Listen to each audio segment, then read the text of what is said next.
Lévitique chapitre 19 à partir du verset 23 jusqu'au verset 25. Je vais lire.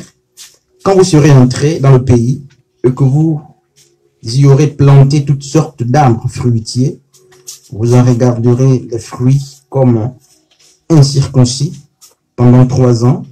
Ils seront pour vous incirconcis. On n'en mangera point. Au verset 24. La 4e année, tous les fruits seront consacrés à l'Éternel au milieu des réjouissances. La 5e année, vous en mangerez les fruits et vous continuerez à les récolter. Je suis l'Éternel, votre Dieu. Voilà donc un texte que nous connaissons chacun, n'est-ce pas? Chacun pour sa part, un texte que nous avons certainement déjà lu. Et il s'agit en fait du peuple d'Israël qui, justement, était sorti de la captivité égyptienne. Le peuple d'Israël était en train d'aller, n'est-ce pas, à la terre promise. Et la terre promise en question, c'était Canaan. Et pour la petite histoire, la terre de Canaan, le pays de Canaan, mais, portait le nom, n'est-ce pas, de l'un des petits-fils de Noé. Le pays de Canaan, justement, tant présenté par les Écritures, portait le nom du petit-fils de Noé. Canaan était le petit-fils de Noé. Et oui, tu as une question? Canaan était l'un des petits-fils de Noé, donc le fils de Cham, Cham qui était le fils direct de Noé. Et pour la petite histoire, n'est-ce pas, dans Genèse 9, nous avons compris que pour avoir vu la nullité du père, donc Cham, n'est-ce pas, a été maudit, donc sa descendance avait été maudite. Et ça fait justement que Canaan, qui était le petit-fils de Noé, puisque Cham, son père, le père de Canaan, avait, n'est-ce pas, vu la nullité de Noé sans la couvrir, il avait littéralement souillé, n'est-ce pas, il avait souillé quoi? Il avait souillé le lit du père, donc le lit de son père. Et qu'est-ce qui s'est passé pour, n'est-ce pas, pour mémoire, qu'est-ce qui s'est passé? Au lieu de couvrir la nudité du père, mais Cham était allé alerter les frères. Et les frères ont à leur tour couvert la nudité. Lorsque Noé s'est réveillé, n'est-ce pas, dit Genèse 9, pris par la colère, Noé a dû maudire, n'est-ce pas, de la descendance de qui? De Cham, qui était son fils. Et donc, il s'agit d'abord de Noé, de Canaan. Et donc, la ville de Canaan était une ville maudite, où régnait quoi? Toutes sortes, n'est-ce pas, de péchés, d'impudicité, tout ça, l'homosexualité d'après Lévitique, justement. Et pourquoi? Parce que Noé avait maudit son fils. Et donc, tous ceux qui descendaient de lui étaient complètement maudits. Et qu'est-ce qui se passe ici? Mais le peuple de Dieu est averti par le Seigneur parce que il devait conquérir cette terre. Après plusieurs années d'esclavage en Égypte, le peuple d'Israël devait, n'est-ce pas, conquérir cette terre. Et remarquez que la terre promise était habitée par plus de 7 nations. C'est ce que la Bible nous fait comprendre. Et pour céder ce territoire ou cette terre, cette nation où coulait le lait et le miel au peuple de Dieu, le Seigneur a dû, n'est-ce pas, chasser plus de 7 nations afin, n'est-ce pas, que cette nation revienne à Yahushua. Et on va aller à notre texte, n'est-ce pas, dans Isaïe 5. La personne qui a la page peut faire la lecture. Isaïe chapitre 5, pour comprendre, n'est-ce pas, la suite. Donc, si quelqu'un est à la page, il peut nous faire, n'est-ce pas, la lecture. Isaïe chapitre 5, n'est-ce pas, à partir du verset 1er. Isaïe 5. Oui. Sur quelle page? Sur voilà. Isaïe chapitre 5 à partir du verset 1er. Qu'est-ce que la Bible dit? La parole de Dieu dans Isaïe chapitre 5, verset 1er. Je chanterai à mon bien-aimé le cantique de mon bien-aimé sur sa vigne. Mon bien-aimé avait une vigne. Mon bien-aimé avait une vigne. Sur un coteau d'Ardir. Verset 2. Il en recueillit de soie. Ôta les pierres et y mit un plan délicieux. Il bâtit une tour au milieu d'elle et il y creuse aussi une cuve. Puis il espéra qu'elle produirait de bons raisins. Mais elle en a produit de mauvais. Verset 3. Maintenant donc, habitants de Jérusalem, un homme de Juda, soyez juge entre moi et qui avait-il encore affaire à ma vie que je n'ai pas fait pour elle? Pourquoi quand j'ai espéré qu'elle produira de bons raisins, en a-t-elle produit? Voilà, on peut s'arrêter par là. Pourquoi quand j'ai espéré qu'elle produirait de bons raisins, en a-t-elle produit des mauvais? Vous voyez, n'est-ce pas? C'est une parabole, c'est un texte très métaphorique, justement c'est de l'allégorie. Et en fait, la vigne, la première vigne, c'est l'image de la première église qui était Israël. Donc, Yehoshua, Dieu qualifie justement Israël comme une vigne qu'il a lui-même plantée. Et qu'est-ce qui se passe? La Bible dit que beaucoup d'années sont passées, n'est-ce pas? Et après que la vigne avait été plantée, plusieurs années sont passées et le maître de la vigne revient pour chercher quoi? Les vignes, donc le fruit. Qu'est-ce qui se passe? Mais l'histoire dit que le maître a constaté que le fruit qui avait poussé était un mauvais fruit. C'est ce que la lecture disait. Pourquoi quand j'ai espéré qu'elle produirait de bons raisins, en a-t-elle produit des mauvais? Donc, voici un champ de vigne que, n'est-ce pas, Yehoshua a planté, espérant, n'est-ce pas, mais prendre des raisins, des fruits pour s'alimenter, tout ça. Et quelque temps après, justement, quand il vient, qu'est-ce qui se passe? Le maître trouve que le champ, n'est-ce pas, de vigne avait produit des ronces. Le champ de vigne avait produit tout sauf des bons fruits. On va d'abord lire un peu notre texte, Matthieu 21, à partir du verset 33, pour comprendre d'abord l'histoire de la vigne, et ensuite on va rentrer, n'est-ce pas, dans le message. Matthieu 21, Matthieu chapitre 21, à partir du verset 33. Donc, on va lire.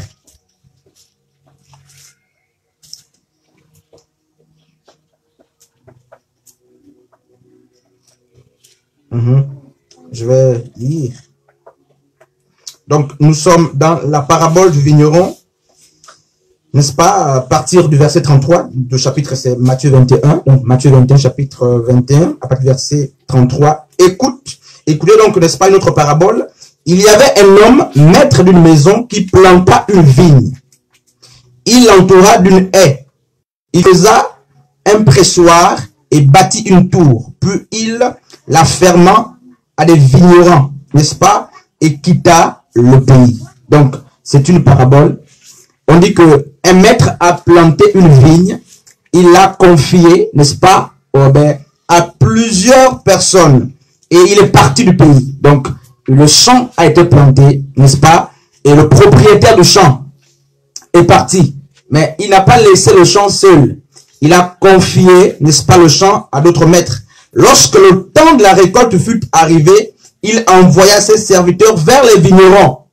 Donc, les vignerons, c'était justement ces serviteurs, n'est-ce pas, ces personnes que à qui le maître avait donné la latitude de veiller sur le champ de la vigne. C'est ça que la parabole dit. Et quelque temps après, puisque il y a un temps pour planter et il y a un temps pour récolter, quelque temps après, je vais d'abord lire la parabole, quelque temps après, le temps de la récolte fut arrivé, disent les Écritures, le propriétaire du champ, donc le propriétaire de la vigne, n'est-ce pas, envoie d'autres serviteurs. Pourquoi? Pour la récolte. Parce que c'était le temps de la récolte. Et qu'est-ce qui se passe? Il envoie ses serviteurs vers les vignerons pour recevoir les produits de la vigne. Or, nous savons tous que la vigne ne produit que, n'est-ce pas, les raisins. Et qu'est-ce qui se passe? Donc, le propriétaire, étant absent, va mandater d'autres serviteurs. Donc, il y avait deux niveaux de serviteurs. Les premiers serviteurs, c'est ceux qui avaient, n'est-ce pas, la charge du champ. Donc ceux qui avaient la responsabilité de veiller sur le champ.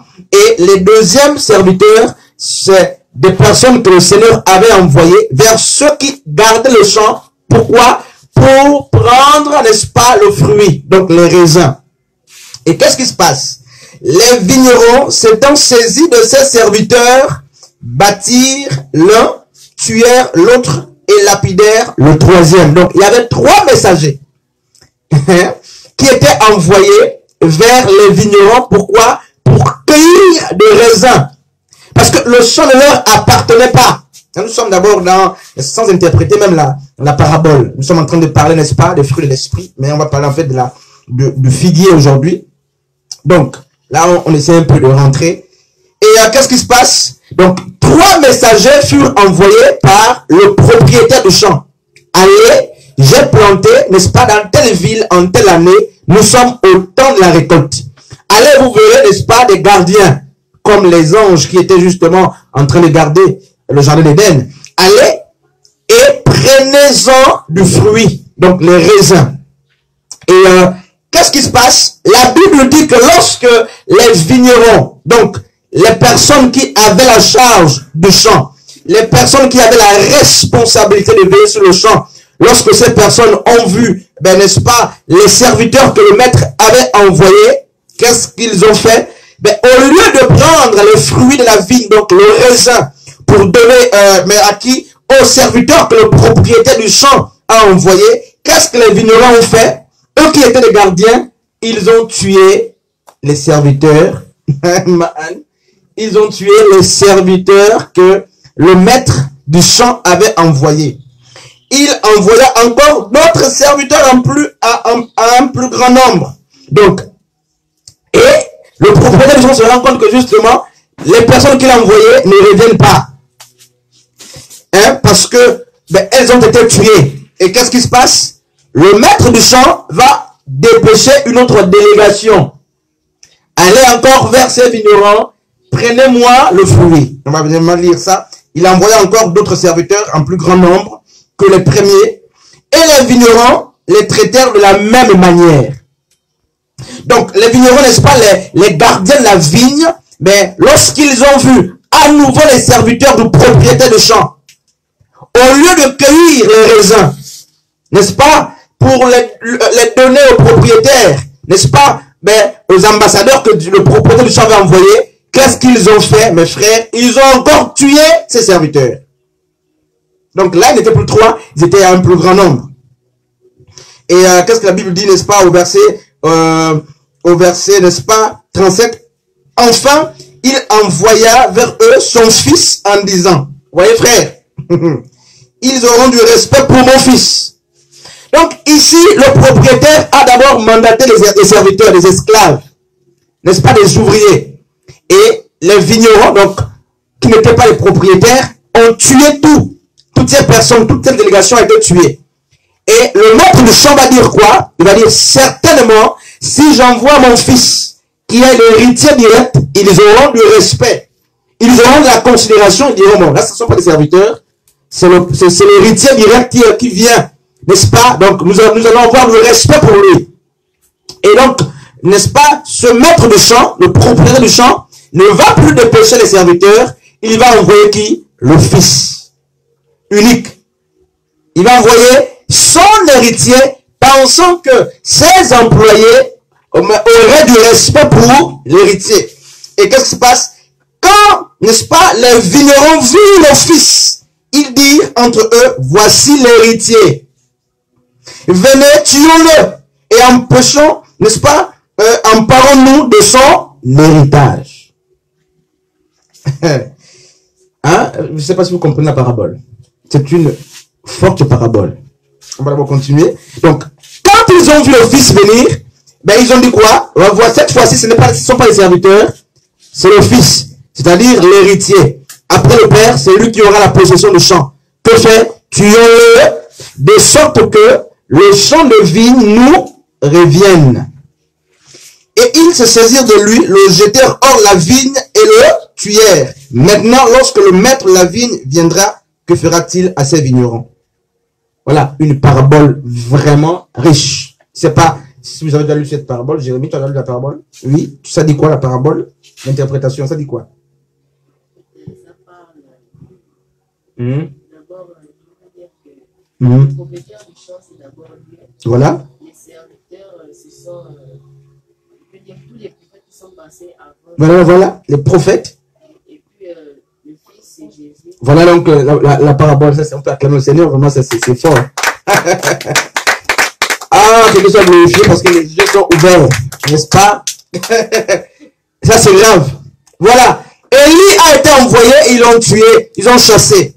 Nathan, prophète, c'était les serviteurs, pas les fils. Ils ont tué. N'est-ce pas? Mais les Paul, on a envoyé les serviteurs, les prophètes, ils ont tué. Les apôtres, ils ont tué. N'est-ce pas? Mais frère, qu'est-ce qui s'est passé? Au dernier moment, Dieu va dépêcher qui? Il va dépêcher non pas un ange, mais le Fils, Yahushua, lui-même. Pourquoi? Parce que le champ, c'est quoi? La vigne, c'est l'église. N'est-ce pas? Et les vignerons, ce sont les serviteurs de Dieu. N'est-ce pas? Les hommes de Dieu, les pasteurs, les évangélistes, les docteurs, toutes ces personnes qui, d'après Ephésiens 4, ont la responsabilité de paître le troupeau, n'est-ce pas? D'édifier l'église, de garder l'église.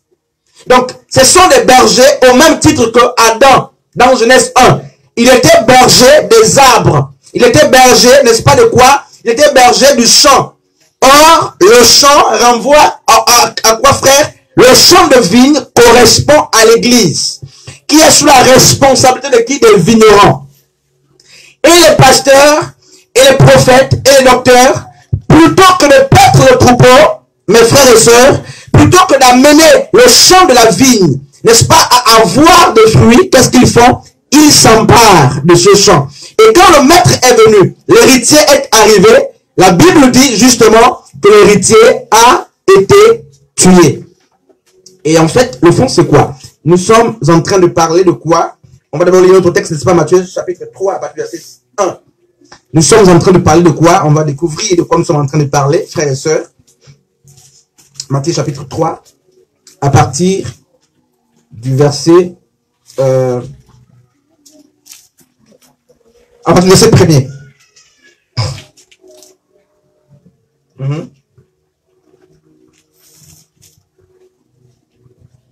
Quelqu'un peut lire, ça ne me gêne pas?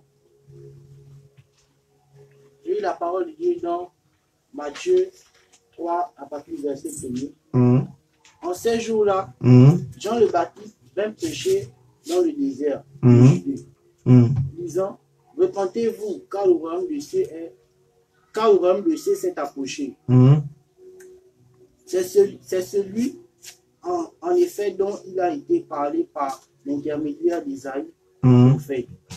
En ces mots, écoute, quelqu'un crie dans le désert, préparez-le, cherchez le chemin de Jéhovah, rendez droite ses routes. Verset 4.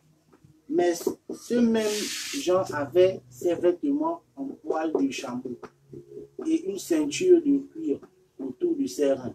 Sa nourriture, en outre, c'était des sauterelles et du miel sauvage. Alors, Jérusalem et toute la Judée et tout le pays des environs du Jourdain sortaient vers lui. Et les gens étaient baptisés par lui dans le fleuve du Jourdain, en confessant ouvertement leurs péchés. Quand il aperçut beaucoup de pharisiens et de sadducéens qui venaient au baptême, il leur dit, progéniture de vipères, qui vous a s'agirait de fuir la colère qui vient. Produisez donc du fruit qui convienne à la repentance. Ok, on peut s'arrêter par là, merci. Donc, c'est l'histoire de Jean-Baptiste. Et en fait, c'est une histoire aussi très riche. Donc, Jean est en train de faire le baptême, baptisé, n'est-ce pas? Pas le baptême du Saint-Esprit, c'est le baptême, n'est-ce pas, de la repentance. Voilà. Et la Bible dit que une grande foule s'avança. Et parmi la foule, il y avait les pharisiens et les sadducéens. Mais il faut rappeler que les sacrificateurs, justement, les sacrificateurs, tous ces grands-là sortaient justement des sadducéens. qui était justement un groupe, parce qu'il y a les pharisiens, les scribes et les sadducéens, donc c'était des personnes très instruites. Donc des sacrificateurs, n'est-ce pas? Les docteurs s'approchent de Jean-Baptiste pour être baptisés, et Jean le Baptiste va dire quoi? Jean-Baptiste va leur dire, n'est-ce pas, race de vipères que vous êtes, qui vous a appris à fuir la colère de Dieu, n'est-ce pas? Produisez donc des fruits dignes, n'est-ce pas, de repentance ou de la repentance.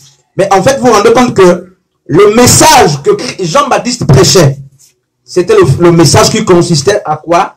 Non pas à l'onction, non pas... C'était le message qui amenait le peuple à produire les fruits.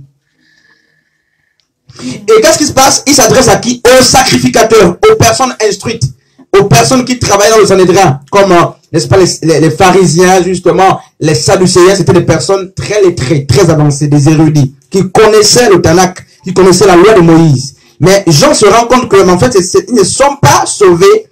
Il se rend compte que ce sont des sacrificateurs, certes, mais ils ne produisent pas de fruits. Et qu'est-ce qui se passe? Il va leur dire, produisez donc des fruits dignes, n'est-ce pas, de repentance. Et nous savons tous que les fruits de l'esprit, le passage en question, c'est Galates 5, 22. Tous les chrétiens connaissent ce texte-là. Amen. Donc, on peut citer quelques fruits de l'esprit là. Jérémie. La maîtrise de soi. L'amour. La patience. Oui, oui. La paix. Non, c'est pas tout. Il y a beaucoup de fruits de l'esprit, frère. La joie. Non, cité. Il y a beaucoup de fruits de l'esprit, c'est fini. La charité. La communion. Ah bon, ok. Oui. Oui, une question. Je suis regarder à la télévision un pasteur qui dit elle a dit à la question que la charité, c'est l'amour. L'amour, c'est la charité. En fait, c'est l'autre mot.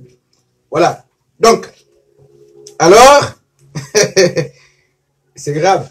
Donc, c'est fini, les fruits de l'esprit sont finis. Mais c'était les fruits de l'esprit. Oui. Oui, Jumelia.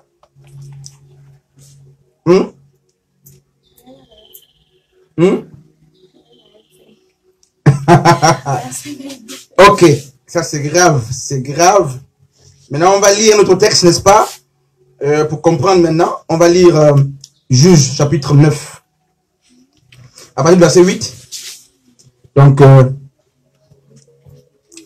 on se rend compte justement, pendant qu'on fait le texte, on se rend compte que Jean mettait quoi? L'accent sur quoi? Mais non pas sur les dons spirituels, mais sur les fruits de l'esprit.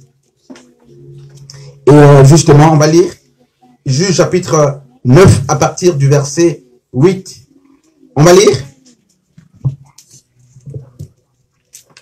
Les arbres partirent pour aller oindre le roi et le mettre à leur tête. Les arbres.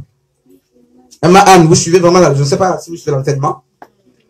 Les arbres partirent pour oindre un roi et le mettre à leur tête. Donc, j'avais déjà dit dans un enseignement que nous sommes les arbres. Les gens avaient dit non, c'est pas sérieux. N'est-ce pas? Anne. Donc, l'homme est aussi comparé à l'arbre. D'après Marc 4, et même Matthieu 13 le dit. Donc, l'homme est tantôt, n'est-ce pas, arbre, l'homme est tantôt graine. Mais pour que l'homme devienne arbre, il faut, n'est-ce pas, il faut d'abord la graine. N'est-ce pas?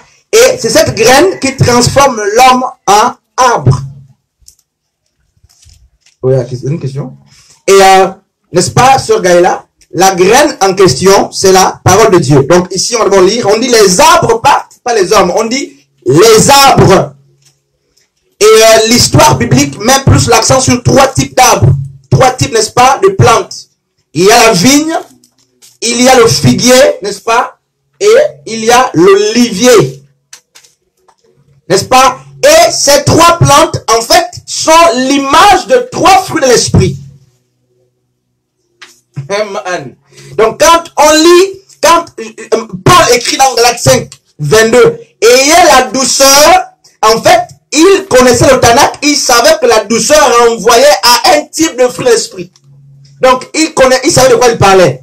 Quand il parlait de la joie, il parlait d'une plante. Et on va vraiment vérifier ça.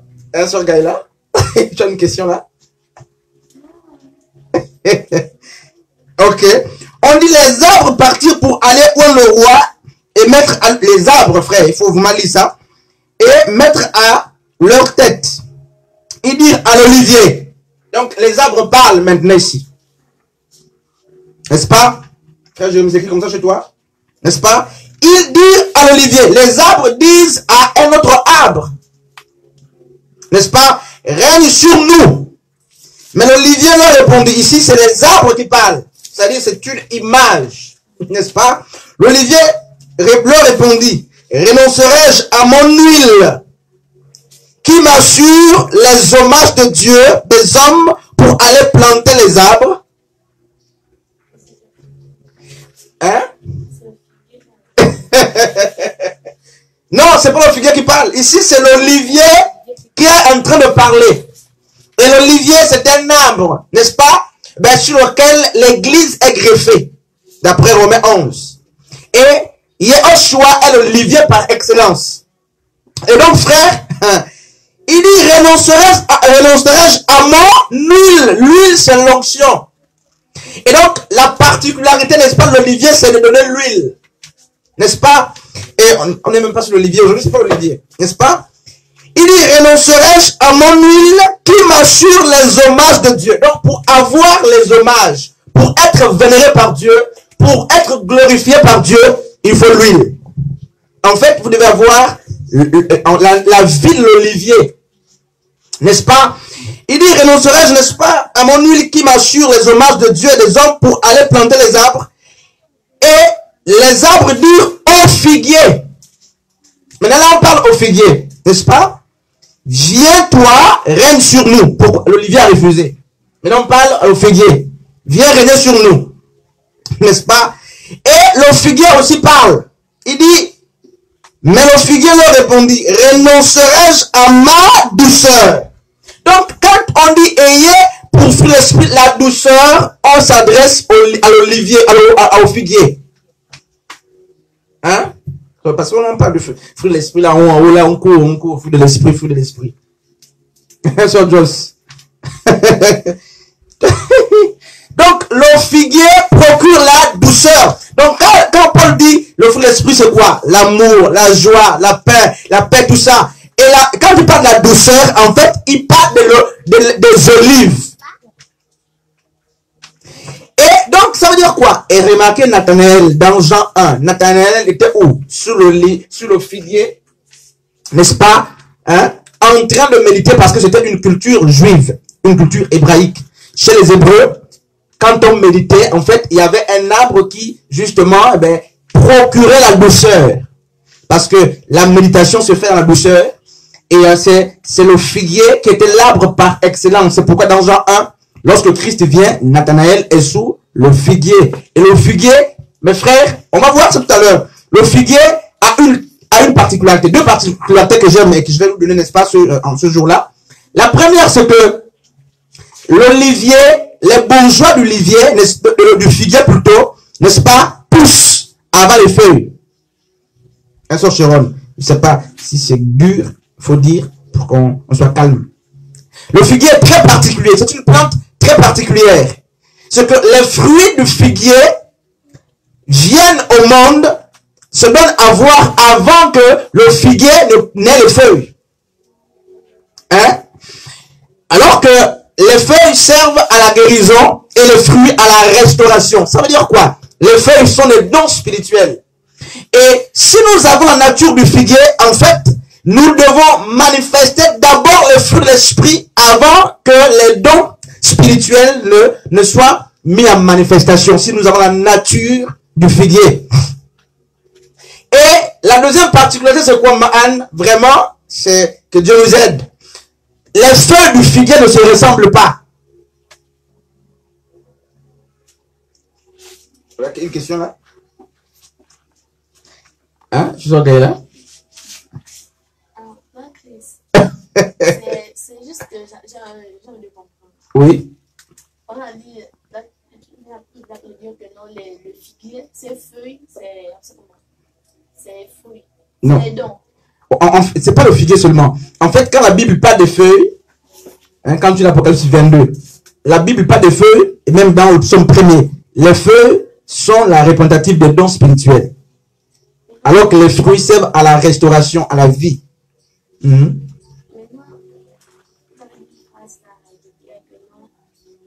on doit porter les feuilles, on doit porter les dons, on doit porter les... Si nous avons la nature de figuier, n'est-ce pas? Ça veut dire que les dons spirituels, n'est-ce pas? Les dons spirituels ne dominent pas les fruits. En fait, le figuier a une particularité, c'est que les fruits du figuier plutôt, se poussent ou se donnent à voir avant les feuilles. Les fruits prennent le dessus, n'est-ce pas? Les figues viennent et ensuite les feuilles viennent. Ce qui n'est pas le cas avec nos plantes ordinaires. Les plantes ordinaires, c'est le feuillage, n'est-ce pas? Qui fait le bruit, qui vient d'abord, n'est-ce pas? Et quelques temps après, ce sont les fruits qui viennent. Et ce n'est pas ainsi avec le figuier. Le figuier montre d'abord les fruits. Pourquoi? Parce que ce sont les fruits que les Yehoshua cherchent. Et dans la parabole de Matthieu 21, lorsque le propriétaire de la vigne a envoyé les serviteurs et le fils, c'était pourquoi? Ce n'était pas pour chercher les feuilles, c'était pour chercher les fruits. Donc, Jésus vient chercher les fruits et non les feuilles. Donc, le feuillage renvoie au don spirituel. N'est-ce pas? Mais le maître cherche quoi? Les fruits. Et donc, je disais que la première particularité, c'est que les figues poussent avant les feuilles du figuier. Maintenant, la deuxième particularité, c'est que, n'est-ce pas, lorsque vous prenez le figuier, mais qu'est-ce qui se passe? Les feuilles du figuier ne se ressemblent pas. Ça veut dire quoi? L'interprétation prophétique. Tu regardes là. Le figuier parle de quoi finalement? Il a divers dons. Hum? Il a divers dons, Mhm. talents. Mhm. Et que si elle va faire le don de piscine, Mhm. moi je le donne pour être de guérison. Mhm. Et pourtant, on est planté sur le même arbre, Mhm. mais on n'a pas la même capacité de. Mhm. On n'a pas le même don. Mhm. Quelqu'un d'autre? Mhm. Oui? Oui?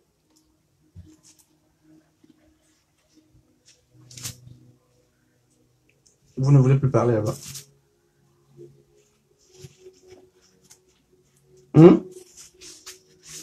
En fait, le figuier renvoie, n'est-ce pas, à 1 Corinthiens chapitre 12. La diversité. Le fait que les feuilles, n'est-ce pas, ne se ressemblent pas, n'est-ce pas, renvoie à la diversité des dons dans le corps de Christ. Et pourquoi la diversité? Pourquoi Christ n'a pas pris un don pour donner à toute l'église ou les mêmes dons pour donner à tout le monde? Mais c'est pourquoi. Mais en fait, c'est très simple, Sœur Sharon, hein, Sœur Josh. Dieu aurait donné le même don à tout le monde ou les mêmes dons à tout le monde.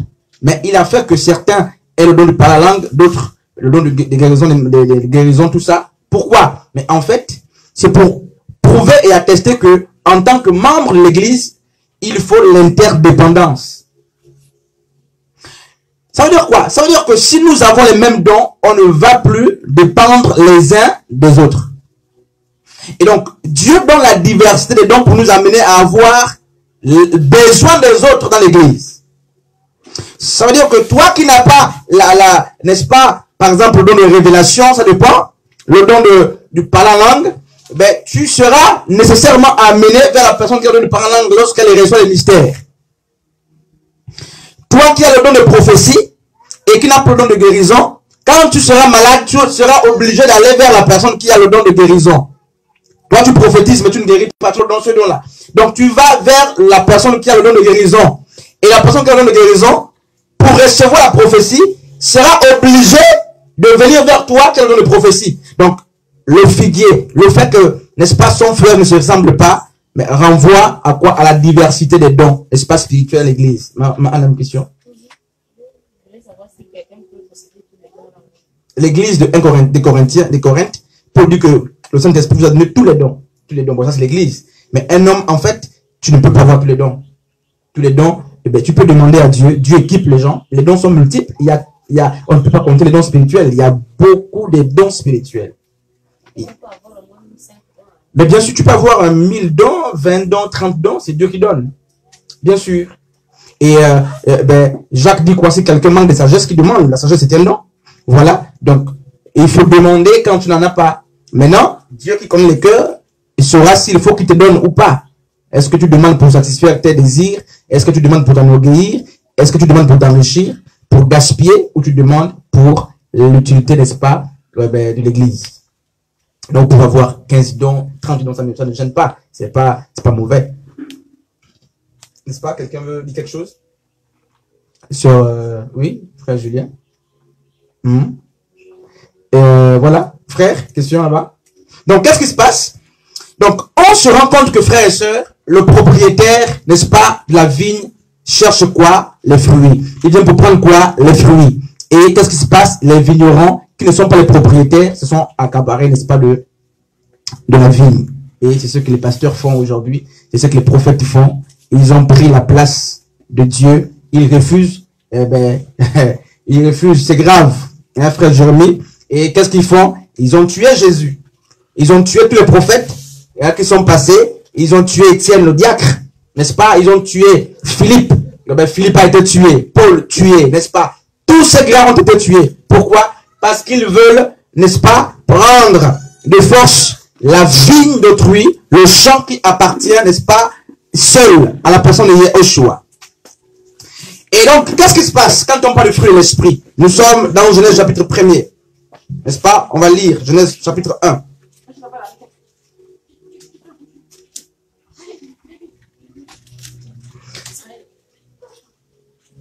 Donc, qu'est-ce qui se passe? Pour comprendre, n'est-ce pas, le fruit de l'esprit, on va lire Genèse chapitre 1er. Donc, on connaît cette histoire. Alors, Dieu a tout créé. Comment vous connaissez cette histoire-là? On a eu un séminaire sur ça. Et on dit que la terre a été devenue informe et vide. La terre devint informe et vide. Donc, elle a perdu, n'est-ce pas, le caractère et la forme que Dieu lui avait donné. Et qu'est-ce qui se passe? Dieu, la Bible dit que Dieu dit que la lumière soit et la lumière fut. Donc, Dieu n'a pas créé la lumière, mais il a appelé la lumière. Mon frère Jérémie, j'ai la question, vraiment vous m'arrêtez. Donc, il a appelé la lumière pour que la lumière, n'est-ce pas, serve d'éclairage, de sorte qu'il n'est-ce pas, qu'il crée. Parce que la création ne peut pas se faire sans la lumière. Vraiment, on va maintenant rentrer dans les choses un peu plus sérieuses. S'il y a une question, n'hésitez pas à m'arrêter, sinon ça va vous constiper. L'enseignement c'est trop lourd, ça va constiper spirituellement. Et ça va, c'est pas donner donc prioriser les frères, n'est-ce pas? Et voilà. Voilà, merci Sœur Gaïla. Donc, ne soyons pas distraits.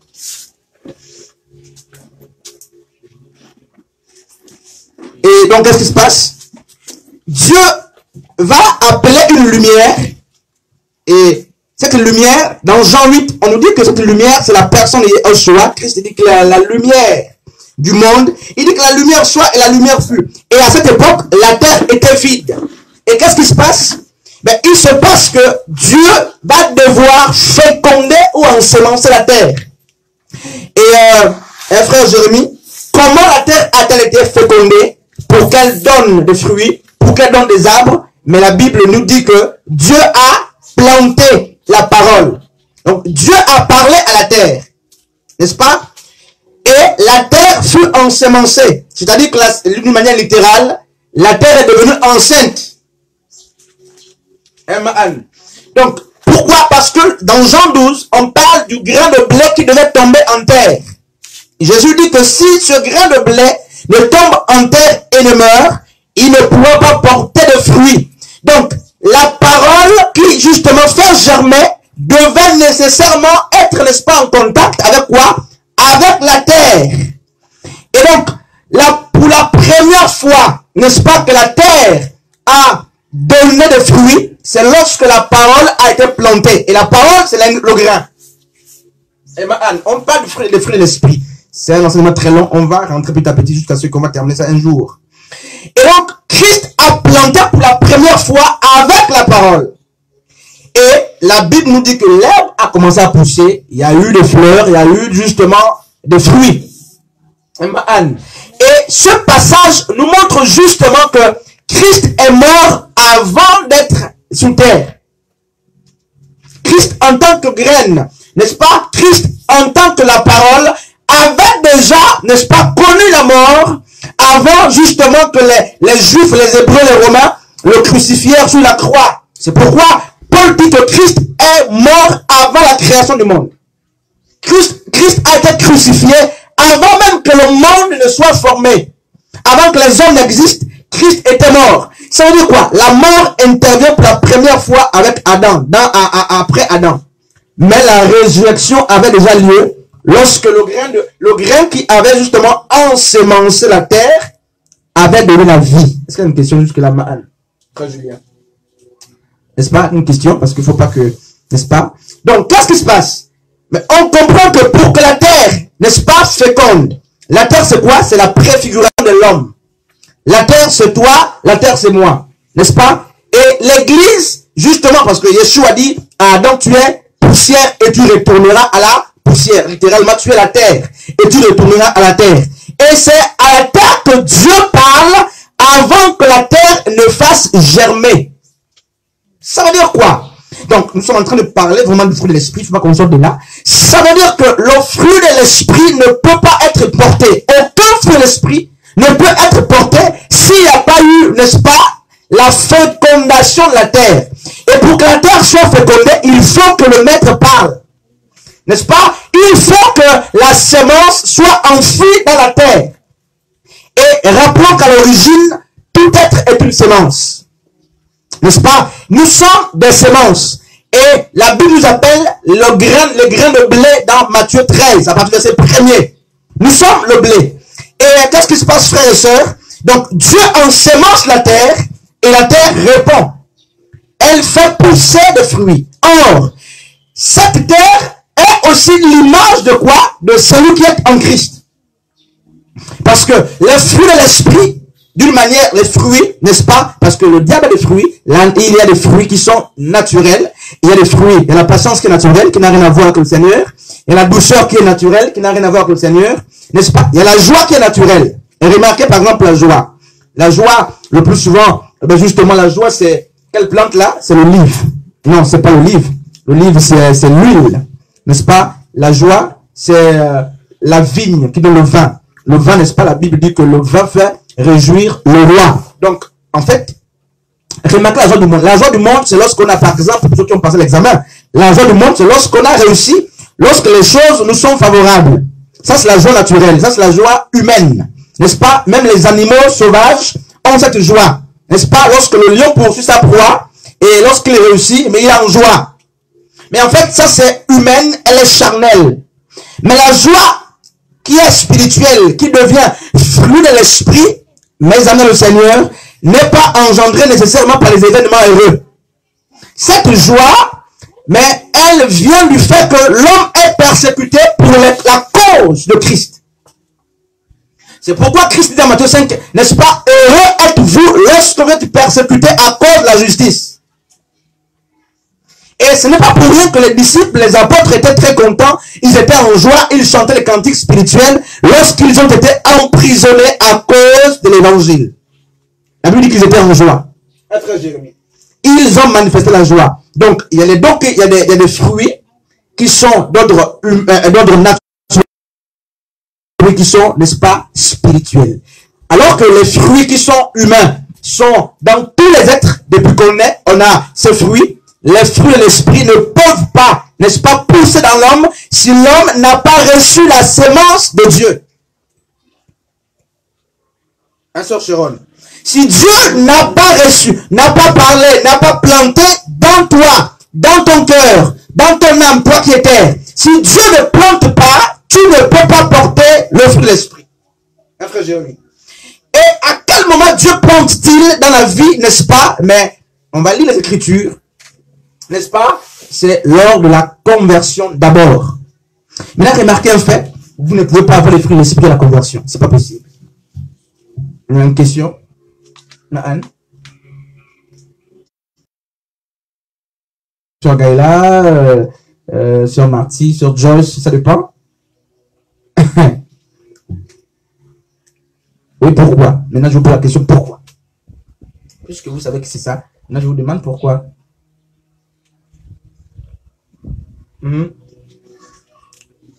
Pourquoi? L'homme ne peut pas naître avec le fruit de l'esprit. Même quand tu viens de te repentir, tu viens au Seigneur comme nouveau converti, je sais pas, tu ne peux pas de suite porter le fruit de l'esprit. Les dons, tu peux les avoir d'une manière spontanée. Les dons, Dieu donne gratuitement, n'est-ce pas? C'est spontané, Dieu donne comme ça. Mais le fruit de l'esprit, remarquez ce qui se passe dans Genèse 1. Dieu parle, mais il faut un temps pour que le grain meure. C'est ce que Jean 12 dit. Si ce grain de blé ne tombe en terre, donc il faut qu'il soit d'abord jeté. Donc, jeter c'est quoi? En fait, il faut que la parole soit, mais la terre soit ensemencée par le grain qui est la parole. Et quand la parole arrive, remarquez, n'est-ce pas, l'anecdote, n'est-ce pas, de Samson. Samson dit quoi? Il dit, dans l'homme fort, on a tiré ce qui est doux.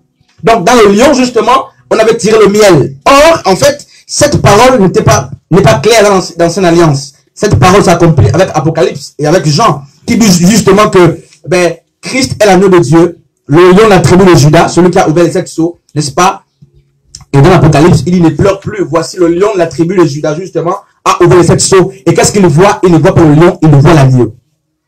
Donc, qu'est-ce qui se passe? Pour que le fruit, pour que tu aies le fruit de l'esprit, il faut d'abord que le grain soit jeté. Donc, il faut que la parole t'ensemence. Donc, tant qu'il n'y a pas l'ensemencement, tu ne vas jamais porter le fruit. Et remarquez, après que, n'est-ce pas, tu es ensemencé par la parole, je disais que tu ne peux pas de suite porter le fruit de l'esprit. Pourquoi? Mais parce que même Christ, avant que l'église ne naisse, parce que l'église naît avec Christ, n'est-ce pas? Avant que l'église ne naisse, Christ a dû faire 3 jours et 3 nuits dans la terre. Ça veut dire que pour que, n'est-ce pas, frères et sœurs, pour que les fruits de l'esprit arrivent, n'est-ce pas, il faut le temps de la mort. Et remarquez Samson. Samson tue le lion. L'homme fort c'est quoi? L'homme fort c'est l'homme, c'est la chair. N'est-ce pas? Quand il parle de l'homme fort, il fait allusion à la chair. Et dans la chair, il dit une fois le lion qui renvoie à l'homme fort est mort, ce qui est doux, n'est-ce pas? L'agneau pouvait être tiré, le miel pouvait être tiré. Donc, ce n'est pas le fait que la parole est plantée qui fait que tu portes tout de suite le fruit de l'esprit. Tu dois accepter que l'homme fort en toi meurt. Donc, la chair doit être crucifiée. Hein, frère Jérémie? Il faut le temps de la mort de la chair. La chair doit être crucifiée. Parce qu'on parle un peu trop de l'esprit, le fruit de l'esprit, la gauche, à droite, c'est un peu embrouillé. On a porté le fruit de l'esprit, on demande ça aux gens.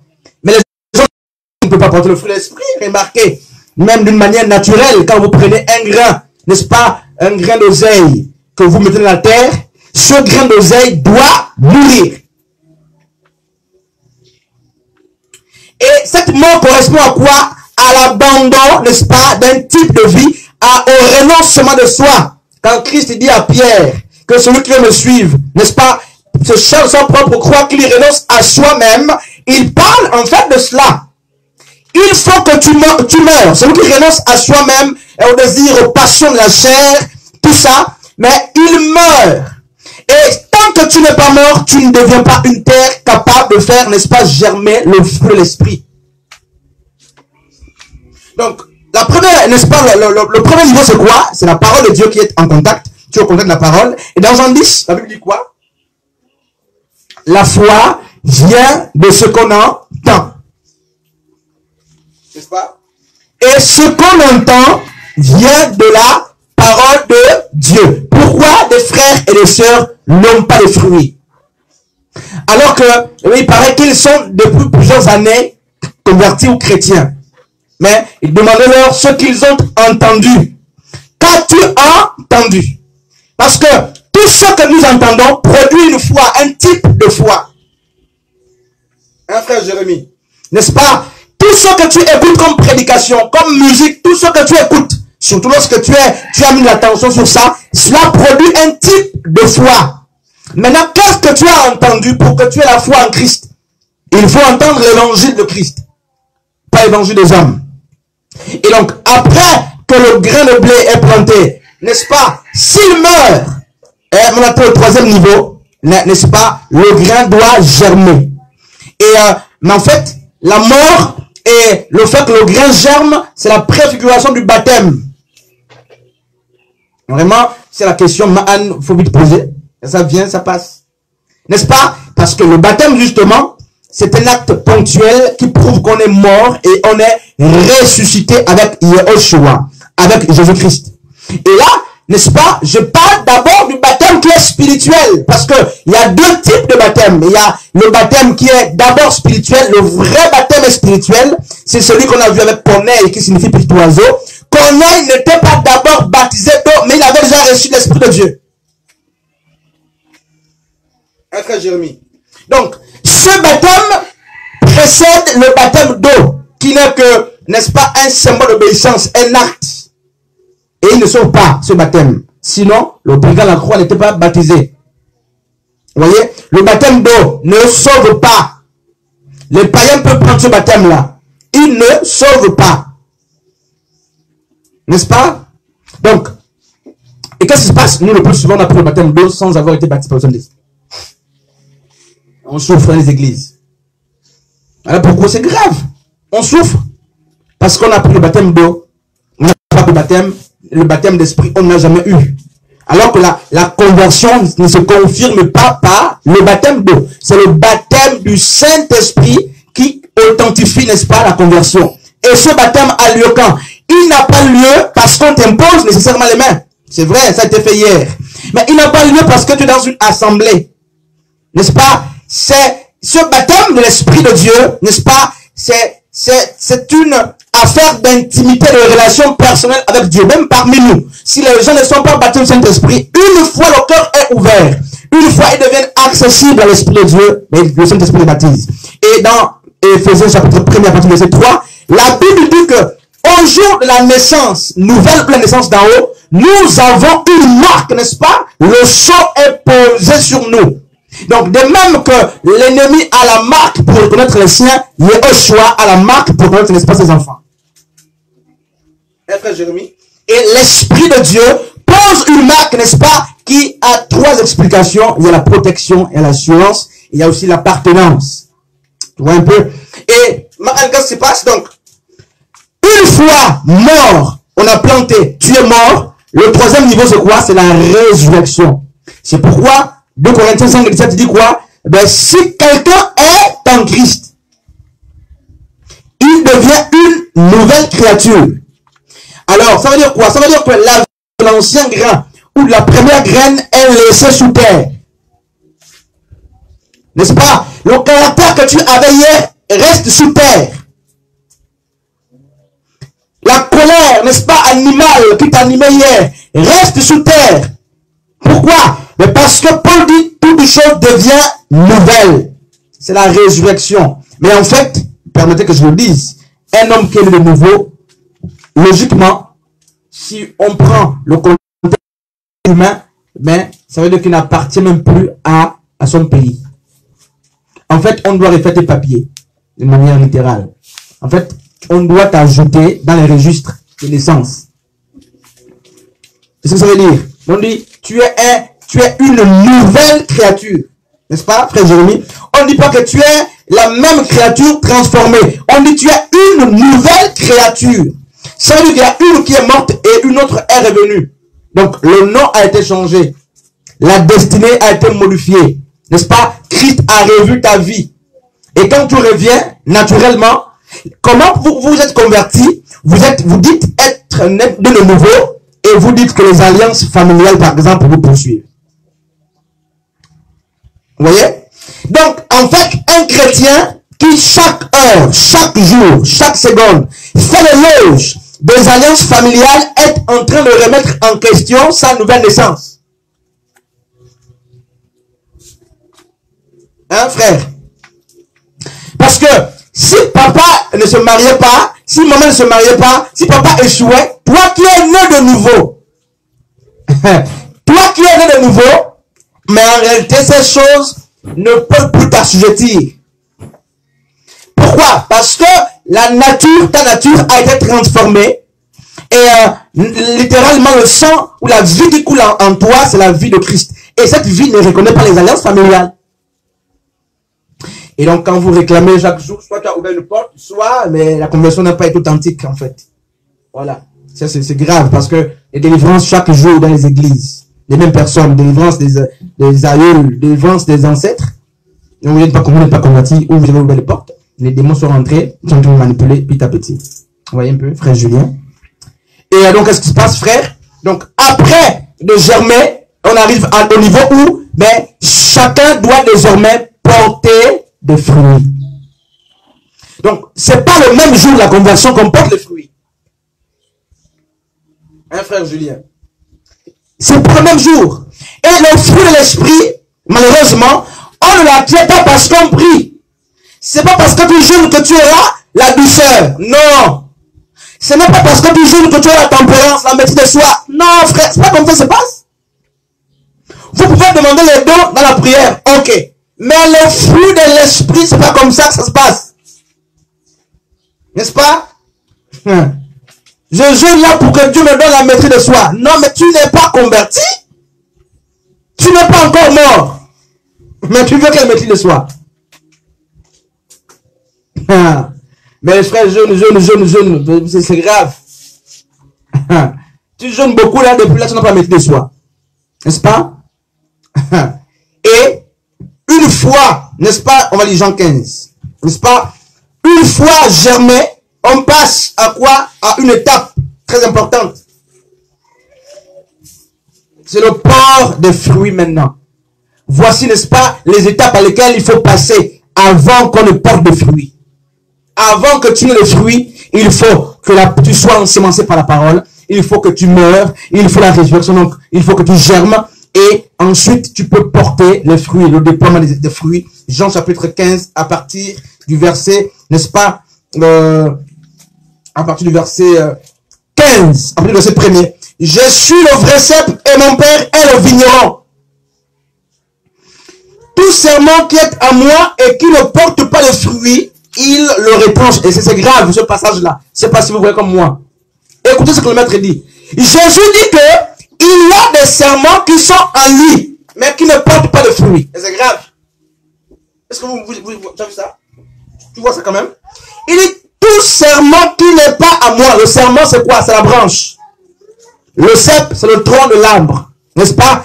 Et mais la vie du serment dépend de l'étroite collaboration que le serment a avec le cep. Donc, avec le tronc. Les serments ne restent que greffés sur le... Il n'y a pas de serments qui vivent à côté. Aucune branche ne peut vivre si elle n'est pas attachée, greffée à l'arbre. Mais Jésus dit quoi? Au lieu de dire que à l'époque, je pensais que tous ceux qui étaient en Christ, mais étaient des vrais serments. Mais Jésus dit non, il y a des serments qui sont à moi. C'est-à-dire qui sont collés, mais que je vais couper. Je vais lire un peu sur toi là-bas. À partir du verset 1er. Jean 15, à partir du verset 1er. Je suis le vrai cep. Oui. Et mon père est le vigneron. Tout serment qui est en moi. Voilà. Tout serment qui est en moi. Toute branche qui est greffée en moi. Et qui ne porte pas de fruits. Voilà. Il le retranche. Voilà. On peut s'arrêter par là. Donc, ça veut dire quoi, Magaïla? Donc là, c'est grave même. Ça veut dire, ça c'est même plus grave. Donc, Jésus reconnaît que tous les serments qui sont en lui, collés à lui là, ne sont pas nécessairement des serments qui portent le fruit. Mais pourtant, la sève coule. Pourtant, ils sont collés à Jésus. C'est-à-dire, ce sont des... Enfin, ils ont fait le baptême. Hein? Frère Julien, ça te fait mal. N'est-ce pas? Ils ont fait le baptême. Ils sont les chantres, les pasteurs, viennent à l'église. Tout ça, les serments. Ils ont confessé Jésus. Ok. Ils sont en Jésus. Jésus a dit ça lui-même. Tout serment qui est en moi. Ou bien c'est moi qui lis. On va lire notre version là-bas quand même. Ou bien notre version sont mal. N'est-ce pas? Notre version, frère, lis un peu chez toi là. Voilà. Sœur Gaïla, ta version a dit quoi?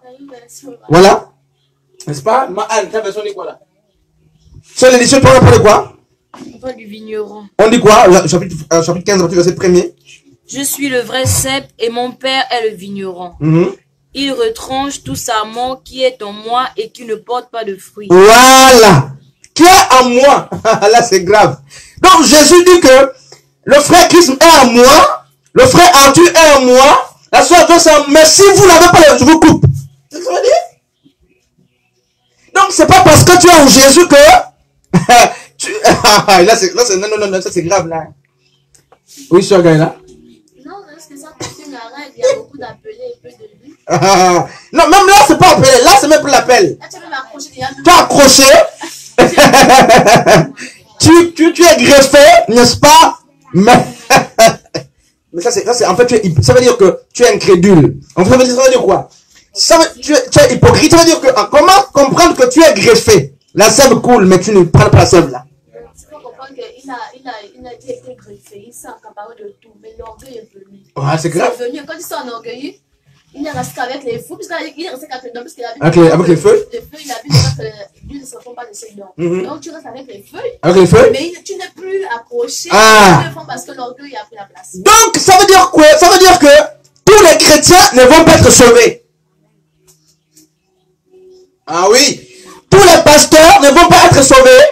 Tous les hommes de Dieu, même ceux qui font les miracles. Matthieu 7. Vraiment là, faut qu'on dise ces choses, n'est-ce pas? Matthieu chapitre 7, à partir du verset 15e. Mais là, c'est autre chose. Matthieu 7, 15. Je pense que c'est ça, n'est-ce pas? Gardez-vous des faux prophètes. Donc, la Bible dit que même les faux là, c'est les prophètes. C'est les prophètes. Donc, ils ont le même nom que les vrais prophètes tous. Hein?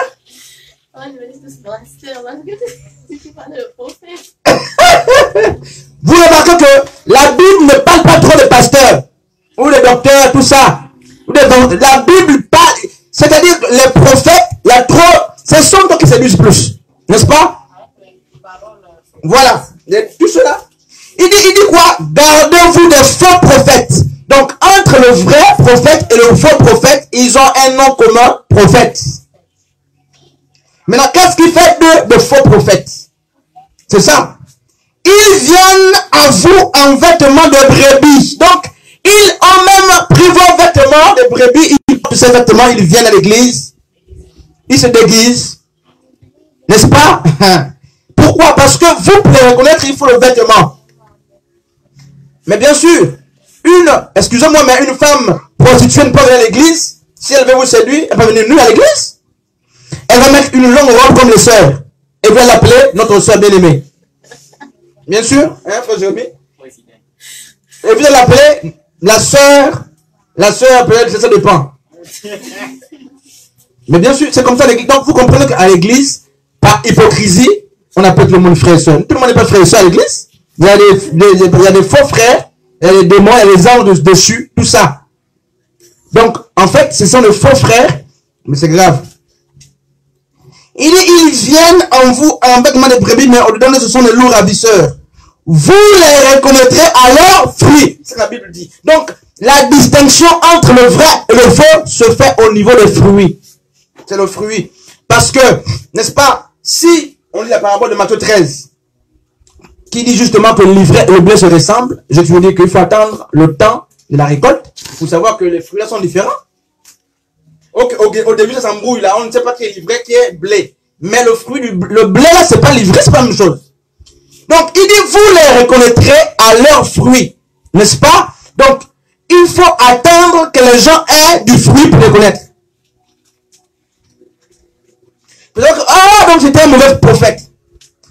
C'était un mauvais pasteur, c'était un mauvais docteur, c'était un faux évangéliste. Comment tu le sais? Mais parce que les fruits qu'il produit, ce ne sont pas les fruits de Matthieu, chapitre 3, à partir du verset 7 là-bas, les fruits de la repentance. Donc les fruits viennent, on n'a pas besoin de juger, les fruits font la différence. Nous jugent, nous séparent. N'est-ce pas? La différence là, c'est les fruits. C'est pas les grandes églises. Hein, frère Jérémie? C'est pas les grandes synagogues, c'est pas les onctions. La différence, Jackson par exemple, Michael Jackson, il avait l'onction. Quand il chantait, les gens rentraient en transe, vous savez pas? Mais bien sûr, l'onction est partout. Mais bien sûr, les gens tombaient, les gens étaient internés sur place. L'onction. Toucher vivement. Mais une onction satanique. Et bien les gens tombaient, mais les chrétiens tombaient. Non, les chrétiens tombaient dans ça. C'est grave. Et il dit quoi? Au verset 17, il dit tout bon arbre porte de bons fruits. Mais le mauvais arbre porte de mauvais fruits. Donc, attendez, frère. Ça veut dire quoi? Hein? On ne peut pas vouloir aller cueillir, n'est-ce pas, ben, le raisin sur un avocatier, c'est pour ça que tu ne fais pas. N'est-ce pas? Donc, le type de fruit que nous portons dépend, n'est-ce pas, de notre essence spirituelle. Est-ce que là? Le type de fruit que tu portes dépend de ton essence. De quelle espèce es-tu? Avant qu'on te demande de porter l'amour, la joie. Il faut, avant qu'on arrive là, il faut qu'on s'interroge sur ta nature, sur le type de plante que tu es. Donc, je ne peux pas demander au frère Jérémie d'être patient si je ne connais pas son sens spirituel. C'est quelle graine? Il est quel arbre? N'est-ce pas? Il dit au verset 18, un bon arbre ne peut porter de mauvais fruits, ni un mauvais arbre porter de bons fruits. Tout arbre qui ne porte pas de bons fruits est coupé et jeté au feu. Et à la coupure sur le jugement, n'est-ce pas? C'est le temps de la moisson aussi. Et c'est ça. Le feu, mes frères, ça va être grave le feu. N'est-ce pas? Il dit, ceux qui me disent Seigneur, Seigneur, n'entreront pas tous. Je préfère qu'on chante Seigneur, Seigneur là. N'est-ce pas? Ceux qui me chantent là, ceux qui prêchent pour moi, ceux qui prient, ceux qui jeûnent tous là, tout cela ne mériteront pas le royaume. Ça. Il dit tous ceux qui disent Seigneur Jésus, c'est pas tout le monde qui va rentrer dans le royaume. C'est pas tous ceux qui vont à l'église qui vont rentrer dans le royaume. Mais il dit quoi? Seuls ceux qui font la volonté de mon Père. Or, dans Jean 4, Jésus dit quoi? Faire la volonté de Dieu, c'est mettre en pratique la parole. Faire la volonté de Dieu, c'est, n'est-ce pas, aimer Dieu. Et dans Jean 14, 15, Jésus a dit, si vous m'aimez, c'est pas les maillots. Je vois des frères passer, faire les évangélisations avec les maillots de Jésus. Ça, c'est l'hypocrisie. Ça, se fait pas. N'est-ce pas? Avec Jésus, on a mis le sang, Jésus 100%. C'est pas ça l'évangélisation. Non, frère. C'est pas à nous de faire cela. Notre vie doit témoigner. La lumière doit briller. Jésus, on ne peut pas commencer à porter les hauts pour dire nous sommes de Jésus. Non, c'est pas comme ça que ça se passe. C'est pas un club. C'est pas un match de football où chacun son appartenance nationale. Du Real Madrid, tout ça. Non. Jésus, c'est pas comme ça. N'est-ce pas?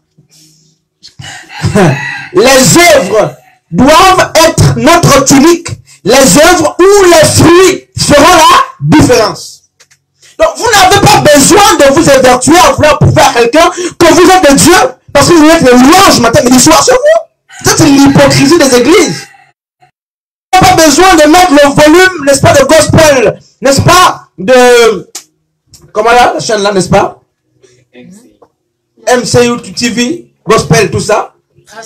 Grâce au gospel, pour prouver que voisin, écoute-moi, je suis greffé. Mon voisin écoute comment je suis en train de prier à haute voix. Écoute-moi. Quand tu me vois passer le jour là, sache que je suis chrétien. C'est ce que vous voulez faire. Donc désormais, si tu me lances au film, tu écoutes comment je prie là, je t'envoie au feu. En fait, c'est l'hypocrisie.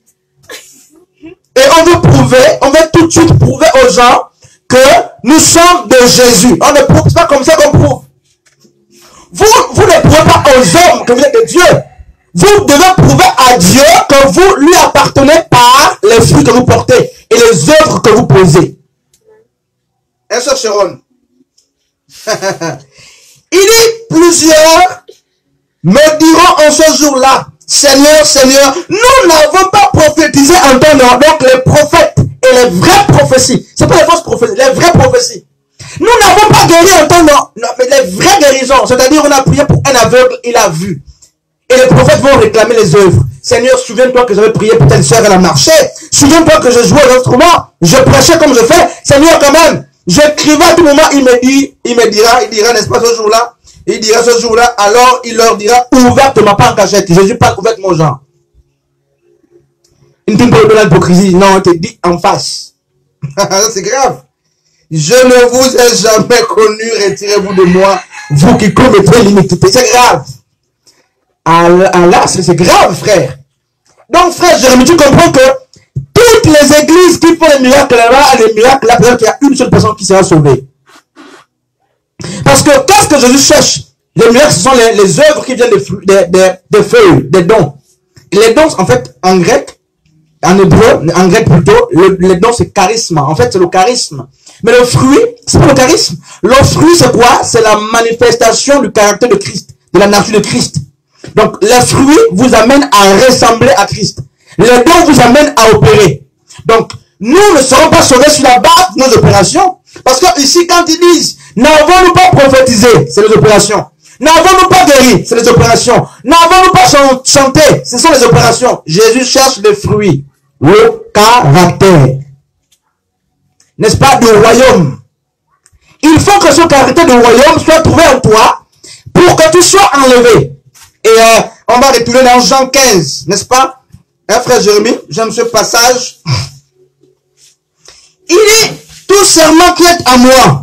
Donc frère, il faut que tu te demandes, tu as un serment qui est en Jésus. Ok, mais les fruits. Mais c'est ça le problème. Et qui ne porte pas le fruit, ben, il le retranche. Et tout serment qui porte le fruit, il l'émonde. Oh frère, c'est grave. Émonder, c'est quoi? N'est-ce pas? Émonder, c'est aussi couper. Est-ce que quelqu'un comprend quelque chose là? Il dit, tout serment qui est en moi, qui ne porte pas de fruit, sera retranché. Mais tout serment qui est en moi, qui porte de fruit, sera émondé. Ça veut dire quoi? Couper encore. Ça veut dire quoi? Émonder, c'est quoi? Regardez, quand vous plantez les bananiers, tout ça. Quand ça, pour que ça monte vite, on coupe parfois, non? À l'année. Quand ça pousse là, vous n'avez pas encore vu ce village? On taille pour que ça avance. On élimine, je sais pas, si je me fais comprendre, je sais pas.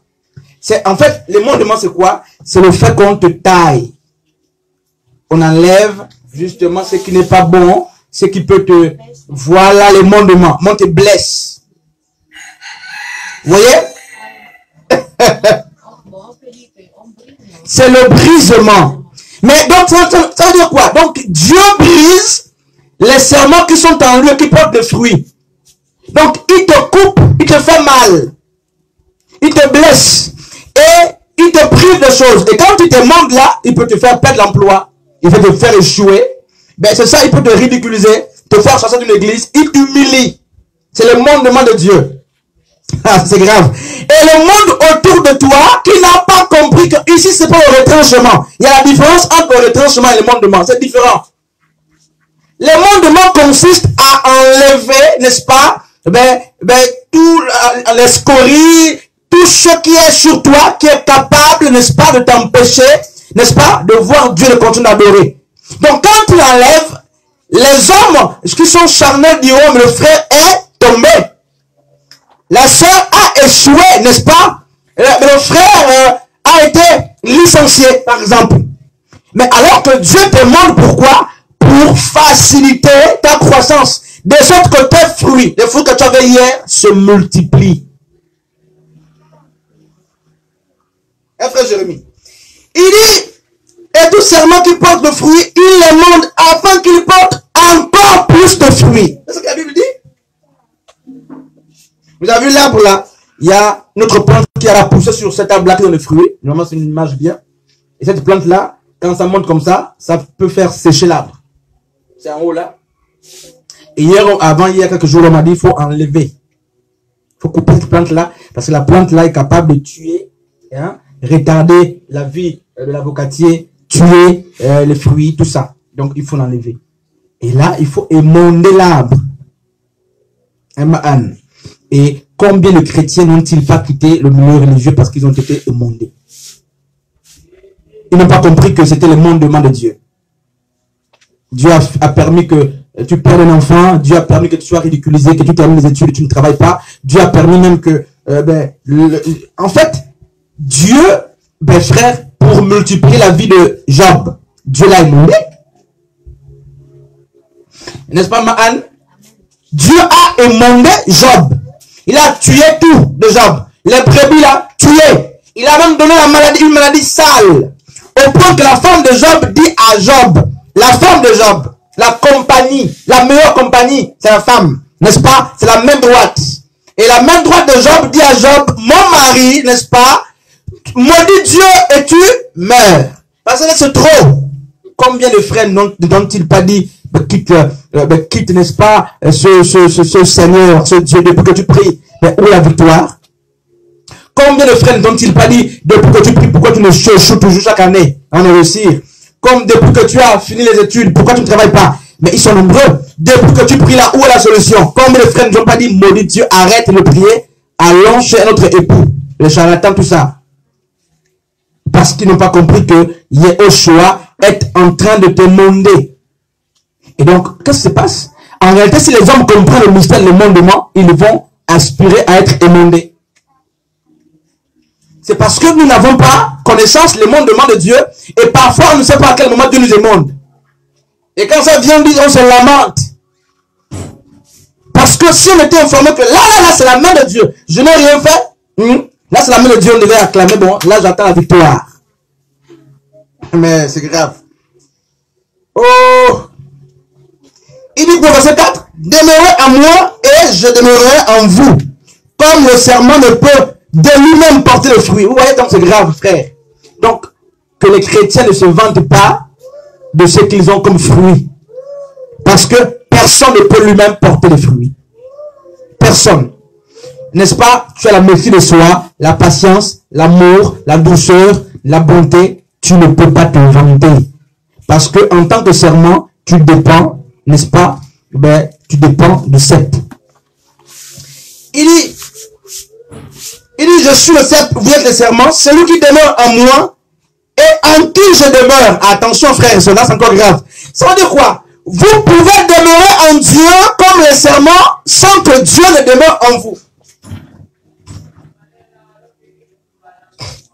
Est-ce que je mis? Donc, c'est pas parce que tu demeures en Dieu que tu vas porter le fruit. Non, non, non. Il dit, il faut que tu demeures en lui et lui demeure en toi. Mais beaucoup demeurent en Dieu sans que Dieu ne demeure en eux. C'est grave.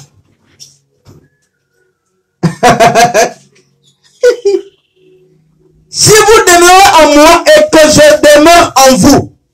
Donc, ça veut dire quoi? L'eau dans un vase, le vase dans l'eau. Vous voyez le mystère, frère, je vois le mystère. N'est-ce pas? C'est grave. Donc, l'eau est dans la bouteille est dans l'eau. C'est pourquoi Christ dit, le Père est en moi, je suis dans le Père. Donc, c'est la même personne.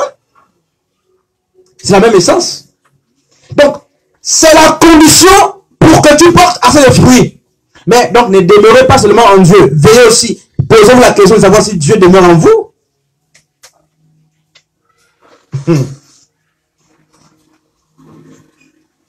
Si quelqu'un demeure en moi, il est jeté dehors comme le serment.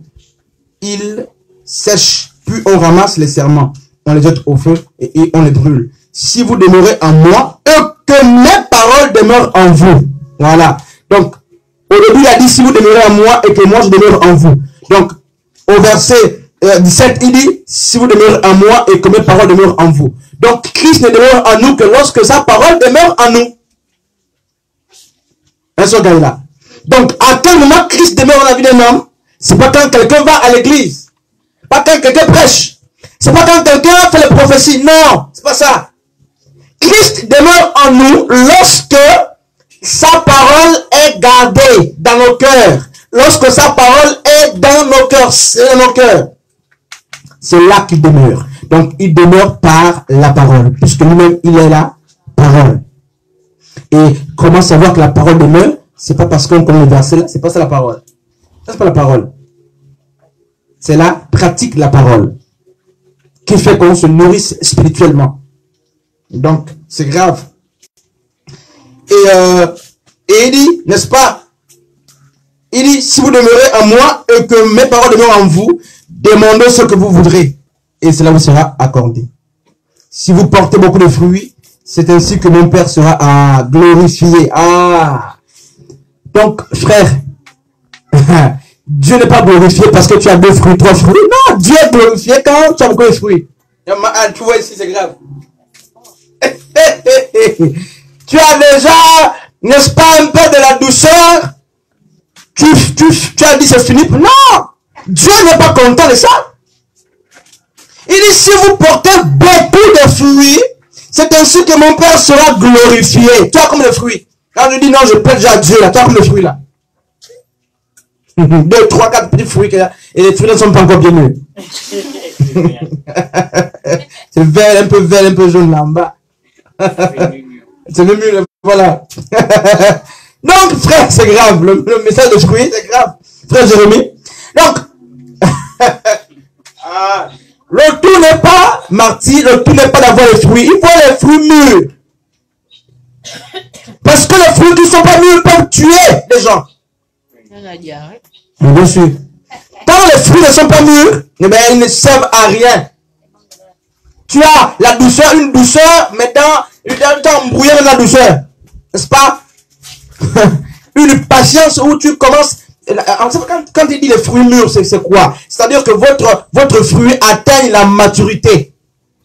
Donc, il y a beaucoup de chrétiens qui sont des dépôts de fruits, mais les fruits sont immatures. Ils ont la joie, oui, la paix, la bonté, la maîtrise de soi, la tempérance, tout ça, mais c'est pas mûr. Ah, mais donc, le problème, c'est quoi? Pour ceux qui ont le fruit, ben, il faut les amener à la maturité. Frère Jérémie. Donc, si tu as... Aïe, aïe, aïe. Seigneur. Et certains frères se vendent des petits fruits qui sont un peu jaunes, un peu verts. Un peu jaune, parfois vert. Et par saison même. Il y a les saisons de la joie. Et les saisons... C'est grave. Frère Jérémie. Frère Julien, tu vois ça? Ça, c'est l'année là, je te dis, ce qu'il m'a fait là, on met l'habit de chrétien d'abord à côté. Donc, je mets d'abord la patience à côté. Je vais te répondre. N'est-ce pas? Ça, c'est les saisons. Ça, c'est les fruits qui se manifestent par saison. Là, c'est l'hypocrisie. C'est pas comme ça que ça se passe. Hein? Et ça, c'est comme le psaume premier. Dans les fruits en sa saison. Mais en tant que chrétien, toutes les saisons, nous devons porter des fruits. Il n'y a pas une saison de sécheresse pour dire, ça, c'est pas le temps de donner le mangue. Ça, c'est l'hypocrisie. Ça, c'est pas bien. C'est pas comme ça que ça se passe. Ça veut dire que, quel que soit le moment, quelle que soit la période, quel que soit l'environnement, le chrétien doit avoir le fruit de l'esprit. Qu'on t'insulte ou pas, il n'y a pas à dire que là, il est allé très loin, je ne peux plus pardonner. Là, il a touché le point qu'il ne fallait pas toucher. Non, je peux pardonner, mais là, je ne peux plus. Ça, c'est pas le fruit de l'esprit. C'est pas comme ça que ça se passe. Ça, c'est pas mûr. N'est-ce pas? C'est grave. Les fruits se portent en toute saison. C'est grave, hein? Frère Julien, que tu ne te reconnais pas. Et on continue, ne se prend pas les fruits. Il dit quoi? Il dit, si vous portez beaucoup de fruits, c'est ainsi que mon Père sera glorifié et que vous serez mes disciples. Oh, maman Anne, que vous serez mes disciples. Le disciple, c'est pas celui qui a un fruit. Ça, c'est notre enseignement là. Il dit pas vous serez des chrétiens. Vous voyez, c'est différent entre chrétiens et disciples. Il y a une différence. Voilà. Les disciples, frères, sont des esclaves. Les disciples sont comme le maître. C'est ça le disciple. Et il dit, un disciple, le disciple de Christ, c'est pas celui qui a 2 fruits, 3, c'est celui qui a beaucoup de fruits. Donc, il faut assez de fruits pour que Dieu soit glorifié, et il faut aussi assez de fruits pour que tu deviennes disciple, pas chrétien. Les chrétiens, c'est un autre païen. En fait, chrétiens là, c'est les païens qui nous donnent son nom là. À Antioche, dans Actes, ce sont les païens qui ont donné son nom aux disciples de Christ. Christ n'a pas dit aller former des chrétiens. Christ a toujours parlé des disciples. Parce que la connotation qu'a le mot disciple est très différent de chrétien. Le disciple, quand on parle de disciple, c'est celui qui est comme le maître, qui fait ce que le maître veut. Et on va bientôt terminer, n'est-ce pas? Comme le Père m'a aimé, je vous aime aussi.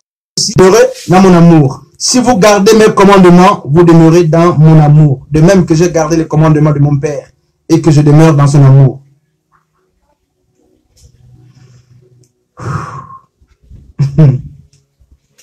Donc, frères et sœurs, vous comprenez le fruit de l'esprit? Frère Jérémie, question? Sœur Julia, question? Il y a une question? Sœur Gaïla, près de Joss? Frère Julien, question? Ouais, sœur, non, c'est quoi, sœur, s'il te plaît? Bonjour. Sœur Maïva, tu as une question, quand même? Après, ok. Maman Anne, tu savais pas? Tu l'as dit? Frère? Sœur Sharon? Ok. Donc, qu'est-ce qui se passe, frère et sœur? Ben, c'est grave. Donc, la douceur. Donc, c'est quoi? C'est le figuier. Et Marc 11, vous connaissez l'histoire de Marc 11. On a beaucoup parlé de ça dans l'enseignement. Dans Marc 11, on nous montre un figuier. Un figuier qui était planté depuis longtemps. Et qui, n'est-ce pas, d'après les hommes, n'était pas à l'âge de donner. Mais vraiment, j'aime ce texte. J'aime vraiment ce texte-là. Hein? N'est-ce pas? J'aime ce texte-là.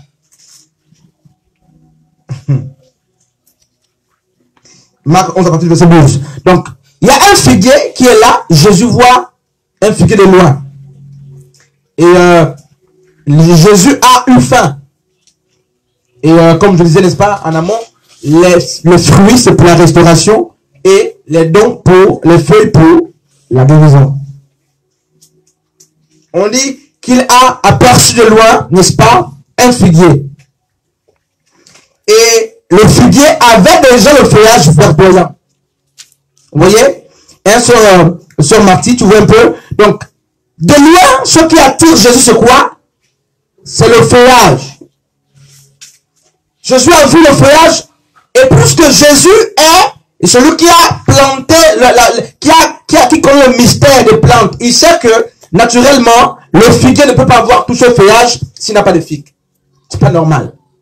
Et c'est pourquoi Jésus s'approche du figuier, voulant manger. Jésus a eu faim. C'est ce que Marc 11 nous dit. Il s'avança pensant trouver quelque chose pour se nourrir. Et quand il s'approche, il ne trouve que des feuilles. Ah, c'est ça. Vous voyez? Les églises n'ont que les feuilles, frère. Les pasteurs n'ont que les feuilles. Les chantres, les feuilles. Intercession, les feuilles. Prophètes, les feuilles. N'est-ce pas? Apôtres, les feuilles. Docteurs, les feuilles. Docteurs de nom, tout ça. Il n'y a pas de message. Les prophètes ne prophétisent plus. Il n'y a pas de prophétie. Tu es prophète quelle base? C'est grave. Et mais les gens sont venus pourquoi? Parce qu'ils ont vu le feuillage. Mais en fait, lorsqu'on vient là, il faut au-delà du feuillage, les gens veulent, n'est-ce pas, les fruits. Jésus était venu pour les fruits et non pour le feuillage. Mais il était attiré par quoi? Le feuillage. Donc, les dons spirituels peuvent attirer les gens. Mais en réalité, les dons ne nourrissent pas les gens. Les dons, c'est pour soigner tout ça. Les gens se nourrissent et se restaurent des fruits. Et Yeshua, quand il approche, ben, il ne trouve que le feuillage. Et Marc, qui raconte l'histoire, dit que ce n'était pas la saison de figues. Quel paradoxe. Jésus ne peut pas te demander ce dont tu n'es pas à même de donner. Jésus ne peut pas réclamer, n'est-ce pas, un frère Jérémie, de figues, s'il sait que le figuier n'est pas à l'âge de maturité. Et sœur Olivia, Jésus ne peut pas demander au frère Marvin, par exemple, de commencer à enseigner si Jésus sait qu'il n'est pas en âge de maturité. Donc, si Jésus a mangé le figuier, c'est que pour Jésus, le figuier était hypocrite. Mais bien sûr, c'est que le figuier, eh bien, la saison était passée, le figuier n'a pas porté de fruits. Donc, il trompait les gens par les dons. Les figuiers sont beaucoup dans les églises. On transpire matin, midi, soir en train de danser. Il n'y a pas la parole. Il n'y a pas la parole. Quand vous venez là, au fil de l'esprit,